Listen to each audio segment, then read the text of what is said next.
Now, you thought Cameron's attitude towards Rick was bad enough. Here we really see him lay into Rick. Next one up on the chopping block is Jacob Elordi's lookalike, who tried charming the totem before getting his soul snatched. The conversation is cut short when there's a knock at the door. Blade also appears at the door with Rick. Welcome back, everyone, to the monthly Puppet Master series recap. It's your host, Gio, and today we'll be looking at not one, but two Puppet Master movies. I chose to cover both because Charlie Band shot both films as one giant movie. It would have been released in cinemas, but alas, it was straight to video and split into two. So why not cover both as a whole? Now, this wouldn't be the Puppet Master's cinematic universe without retcons and inconsistencies, but we'll go over them when we get there. We closed out the original trilogy with a prequel set in World War II Germany. This time, we're more or less picking up after the events of the second film. However, there's no wooden Camille to be found, and the puppets are back at the Bodega Bay Inn. This time found by Rick Myers and his friends. Rick is a scientist trying to crack the key to artificial intelligence. Rick and friends, along with two other scientists, are attacked by a demon lord, Sutek, who sends his totems to kill our protagonists, stopping them from discovering the secret to the puppet's power, which us as an audience we already know from the last three films.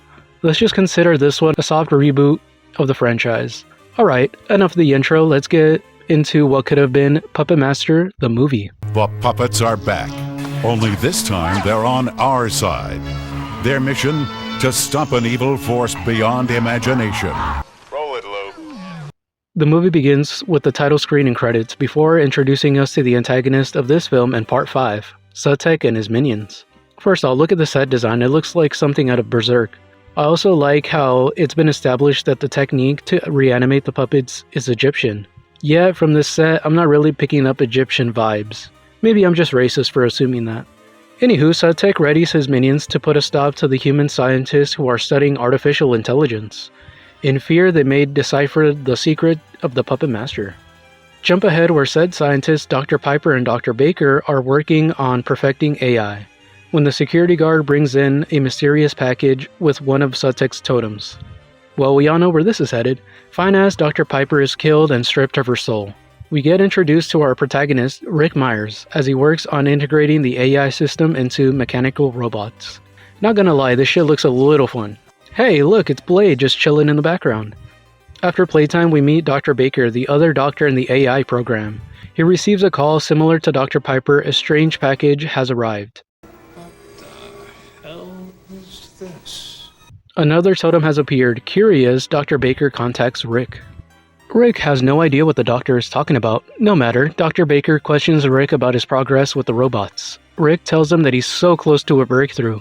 The conversation is cut short when there's a knock at the door. Blade also appears at the door with Rick. At the door is Susie, Rick's main squeeze, and friends? You don't mind that I brought friends, do you? This sexy, mysterious redhead is Lauren, and this paintbrush Ned Flanders no mustache looking ass fool is Cameron. Not to be confused with Cameron. Hey, Mom.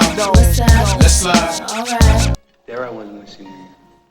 Point in the highest grades in the school's history. Along comes little Ricky Meyer. In 2 months, blown away every record I ever set.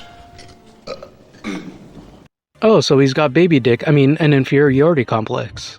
We see Blade spying on the group, learning that Susie is a super athlete, Lauren is a psychic, nice callback to the original. And naturally, I'm working on something that may change the course of modern civilization as we know it. I doubt you've ever heard of them before. I'm working with the Omega Project. Shut the fuck up, you want to be Lewis from Meet the Robinsons? You know what, I'll let my boy Slick Rick over here deal with Cameron. Some broad name, Piper. What? Her name is Leslie Piper. And how would you know that? Because the work she's testing is mine. Anyways, a ghostly figure appears to Blade. Could it be Andre Toulon? We'll find out soon enough. Back with the group, Rick gives a tour of his workspace. Cameron's already up to no good. Lauren seems to channel Toulon's energy when she holds Blade, who she had picked up earlier. She heads out to find the trunk, fainting when she comes across it. When the others arrive, Rick busts the trunk open against Lauren's warnings. Women can't live with them. Can't shoot them. I can't wait for you to get your comeuppance. The fellas eventually crack it open, freeing the rest of the puppets. They look through Toulon's belongings, coming across the lieutenant's passport, calling back to the previous film where Toulon used Lieutenant Krause's identity to escape Nazi Germany. Hate those guys. Oh no, you're the boy who lived Harry Potter looking asses and getting a pass. You're still a bitch. The boys, along with Susie, bring back the puppets with the reanimator/matcha serum. Once awakened, everyone is stunned and curious except for Cameron, who gets bullied by Pinhead. See, this is why I fuck with you, Pinhead. You know what's up. After the amazement wears off, Rick realizes the missing piece to the Omega Project could very well be standing in front of him. Sutek doesn't seem very pleased with this discovery, vowing to kill Rick and anyone who dares to learn of his sorcery. The group review Toulon's diary for some clues. Cameron says it's a waste of time. Rick tells him to use a little of his imagination. Will you guys grow up? He's the one that started it, not me. Thunder and lightning strike, knocking out the generator. Rick and Susie head back to the office. Meanwhile, Lauren and Cameron head back to their rooms with the trunk. Now, you thought Cameron's attitude towards Rick was bad enough. Here, we really see him lay into Rick. I mean, who's that little prick sack of shit think he is? Stop being such a hater. You're lucky Rick is nice to you and doesn't straight up kick your ass. Face it, Cameron. You're not him. You're not that guy, pal. Trust me. You're not that guy. He plans on stealing the puppets along with the formula in order to one-up old Ricky Boy. Or even better, he manipulates Lauren into contacting Toulon. Before that could happen, Rick suits up the puppets with lasers for a 2v1, and you bet Rick is going to show out for Susie. Downstairs, a strange figure drops off a similar package to the ones that the doctors received. Susie heads down to retrieve the package. Now then, for the moment of truth. Will they make contact with Andre Toulon? They don't. Instead, Lauren is possessed by Sutek and summons 2 totems. They make a run for the exit. Susie and Rick are confused at what's going on. Lauren warns them that if they stay, they will die. Rick thanks her for the warning, but they decide to stay. Cameron can't seem to get the car started. So you know what this fucker says? Get out of the car and push! Look at this prick. Thankfully, or unfortunately, Cameron is attacked and killed. Lauren runs back to the hotel, where we find the box from earlier open. There's 3 totems loose in the hotel now. Lauren runs into Susie and Rick. She cries that Cameron is dead. Rick goes to investigate, but is attacked, making it out with only a scratch. He makes his way back inside to regroup with the ladies. These 3 get into a tussle with one of the totems, making light work of the unholy creation. Rick arrives to do some cornball shit. Shoots! He scores! He makes it back to the ladies with the puppets not too far behind him. They pull out another trunk that was tucked away, revealing another puppet, and this one comes with its own Frankenstein-esque setup. The puppets begin to set it up. Pinhead goes up to the roof when a totem goes in for the sneak attack, but the puppets use lightning to destroy said totem, and with a little help from his friends, Decapitron is born. It's not over yet. The last totem busts through the door. Blade and the totem begin to fight. Meanwhile, they arm Decapitron with his freaking laser beam. Come on, Blade. Don't lose now. The hoes are watching. Looks like Blade is down. Luckily, Decapitron comes in with the clutch, exploding the unholy beast. The blast knocks our protagonist back. They quickly get up and head for the exit. When Andre suddenly appears, possessing Decapitron, he's here to notify Rick he is now the puppet master and must protect the secret magic from evil forces. Alright, let's get this party started. Oh, it's over. Fuck. Come on, you guys, why'd you have to give me blue balls like that? That's fine, I guess we can carry over to Puppet Master 5. But before we do that, I wanted to quickly bring up the fact that Tunneler is actually not dead in this movie, even though we saw him die in the second film. It's fine anyways, there was one puppet missing, but I'm pretty sure you guys didn't even notice which one it was. I don't want to get into the behind the scenes quite yet, I want to save that until we get after Puppet Master 5, so after a quick intermission, we'll jump to part 5. Intermission.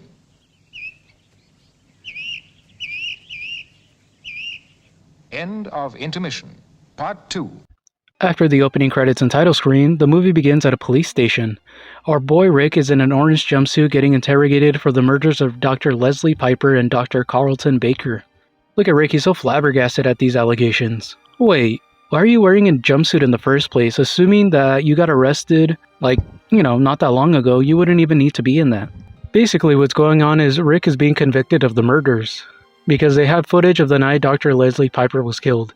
The detective points out that she's looking at her eye level rather than looking upward. So he deduces that she must have been killed by something small. Something like a puppet. Kind of a queer doll for a grown boy to have. Wouldn't you say, counselor?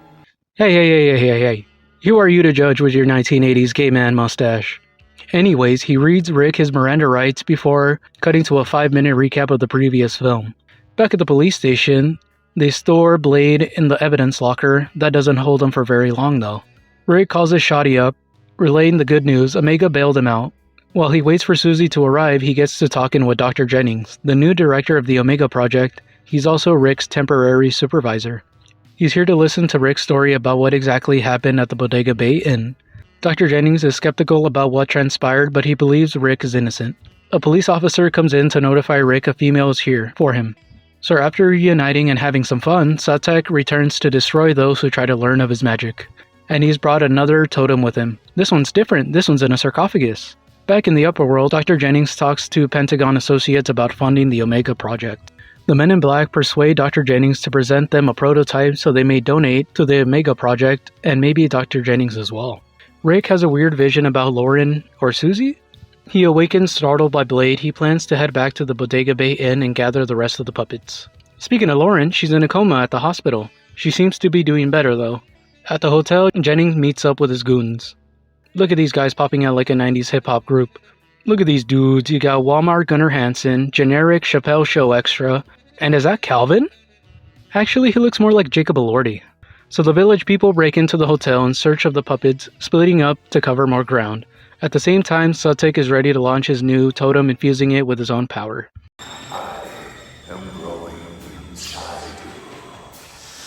Freak yeah, dude. Back at the hospital, Lauren has a vision of Sutek and the totem causing her to pass out. Pull through, baby girl, you got this. Worried for Rick's safety, Susie gives him a call, but there's no answer, so she heads to the hotel too. Mr. McNamara and his boys are joined by Rick, who is off on his own searching for the puppets. We finally get our first kill of the movie, and fortunately it's the African-American brother, stumbling upon the Egyptian Ouija that Cameron and Lauren used. Next one up on the chopping block is Jacob Elordi's lookalike, who tried charming the totem before getting his soul snatched. While this is going on, Charlie Manson over here is getting jumped by Pinhead and Jester. He's not killed though, he's just knocked out and dragged away. Susie finally makes it to the hotel. She runs into Pinhead asking for Rick's location. Rick runs into Tunneler and Torch. Torch, you crazy bastard, where were you last movie? Around the corner, George McFly runs into the totem. He books it, running into Six Shooter and Torch, who's ready to burn down the house. But it does nothing. Torch gets zapped away, so Six Shooter pulls out the real heater, doing some damage to the demon. On his way out, Dr. Jennings runs into Rick, who's looking for Susie. Jennings says, "Fuck Susie, fuck the puppets, and fuck you, I'm out." Just then, Susie lets out a scream. Rick comes to her aid. Luckily, she's unharmed. Rick's computer glitches out with a message, "Help kill the beast." It's Lauren who's using her psychic abilities to communicate to Rick how to defeat Sutek. Hell yeah, Lauren. Dr. Jennings is running into everybody because he comes across Jester and Pinhead. Amazed by the puppets, he decides to stay, making his way to Rick. He urges Rick and Susie to grab the puppets and leave. But Rick can't do that, not until the evil has been banished. That's when Jester motions to the group to follow him, revealing Decapitron's location. Ah shit, round 2. Jennings, Susie, and Rick ready to revive Decapitron. While they get everything ready, the guy from Pulp Fiction finally awakens. He heads downstairs looking for everyone, unaware that his friends are dead. Eventually running into the totem and meeting the same fate like the rest of the goons. The group revive Decapitron. Toulon reappears congratulating them and notifies them that the puppets will take care of the rest. Ricky Boy and Susie agree to leave. However, Jennings doesn't want to leave empty-handed, even after getting warned a second time by Rick not to be fucking around with evil. Susie and Rick head to the elevators, being joined by Jennings a while later. As they're about to exit, Dr. Jennings attacks Rick. They start to ascend when Jennings gets the upper hand. He runs into the puppets, who I feel like they know what's going on, so you know where this is headed. Light him up, Torch. Come on now! Oh no! No, please! No! The puppets use Decapitron's different heads to locate the totem, which, may I add, this is pretty cool / detailed design. Entering the climax of the film, the totem goes in to kill Susie and Rick, but the laser freaking beam Decapitron shows up, zapping the totem away. Rick and Susie make their escape, just like the Redman song. It turns into a full-on anime battle. I'm talking key blasts, gunshots, fake-outs, the whole 9 yards, with almost every puppet getting a hit in. As a last-ditch effort, Sutek Totem opens a portal to the underworld in hopes of bringing in forth demonic minions. But Andre hits him with a Kamehameha, destroying the portal with some puppets caught in the blast. Rick comes in with the final hit. Sorry. Your reservation's just been cancelled. Hey Lauren, good to see you're awake. In the aftermath, we see everyone is doing just fine. Leaving on a happy note, Andre Toulon appears to congratulate Rick, and he offers his loyalty and help to the new puppet master. Well, that was a lot of fun. Definitely could have been reworked into one movie because there was a lot of elements that I enjoyed. For example, the introduction of Sutekh, the evil deity who wants his forbidden technique back. The Omega Project and the study of AI, which I feel like is played out a little bit nowadays, but back in the 1990s, that was peak sci-fi. Because things like the turning of the century and Y2K. I've always found stories that involve science and magic very interesting. The last example I want to bring up is the title of Puppet Master, and how it changes depending on the owner of the puppets. In the first film, it was Neil Gallagher, and technically Megan Gallagher, but we're not going to really count her.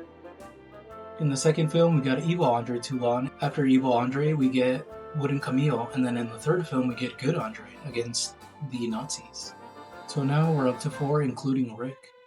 It does end up changing once again in the next film, but we'll get there when we get there.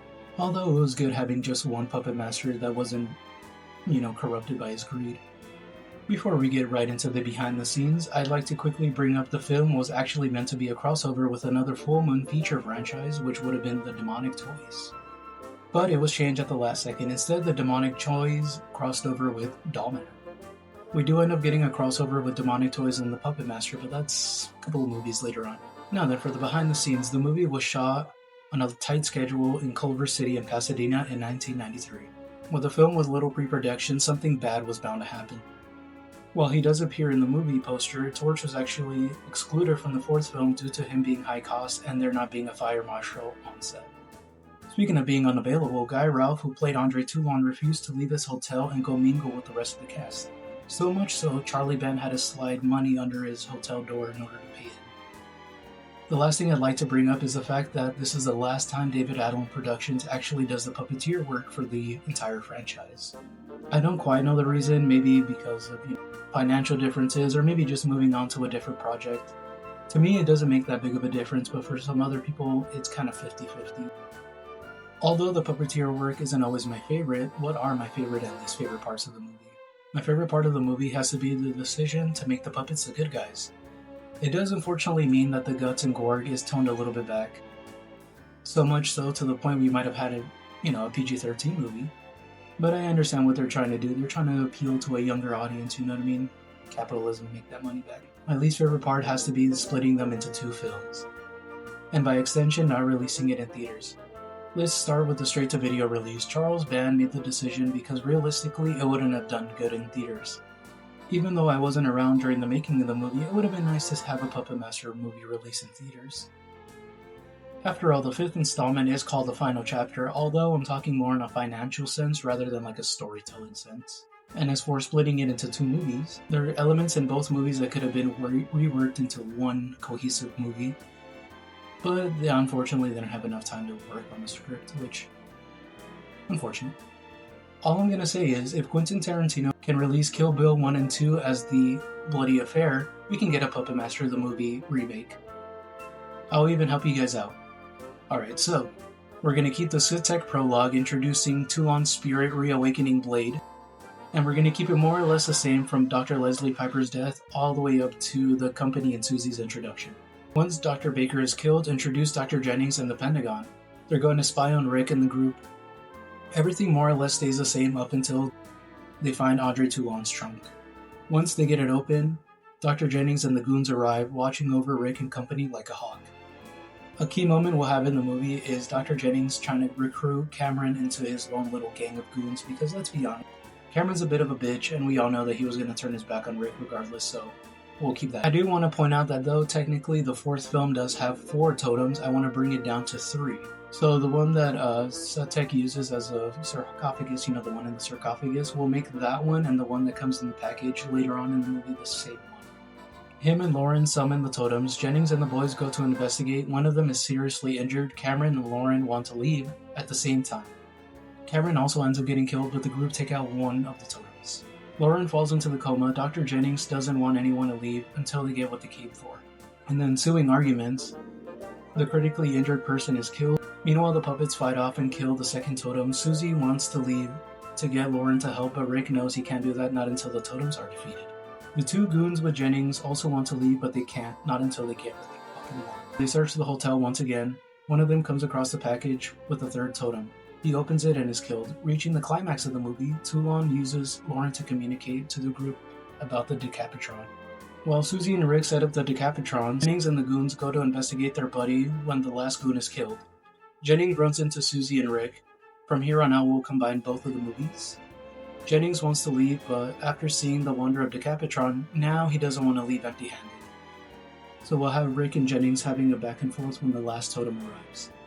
Jennings runs to the exit, instead looking for the Puppet Master's trunk.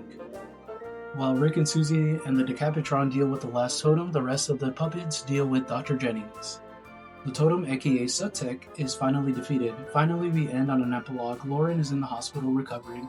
Rick and Susie are being questioned by the police, but are bailed out by Omega. At home, Andre Toulon appears to Rick, congratulating him on becoming the new Puppet Master. Does it seem like a lot? Absolutely, but y'all don't fuck with this franchise like I do. But yeah, guys, I think that's going to do it for me today. Make sure to go ahead and like the video, subscribe if you enjoy the content that I'm making, and I hope you guys are enjoying this. I'm definitely going to try to incorporate, me IRL into the videos, but I'm still trying to work out the camera stuff, so give me a little bit more time. Same thing with the microphones. Like, I'm trying to get better at this shit. I'm trying to step my game up. Alright, folks, that's going to be all. See you guys on the next one.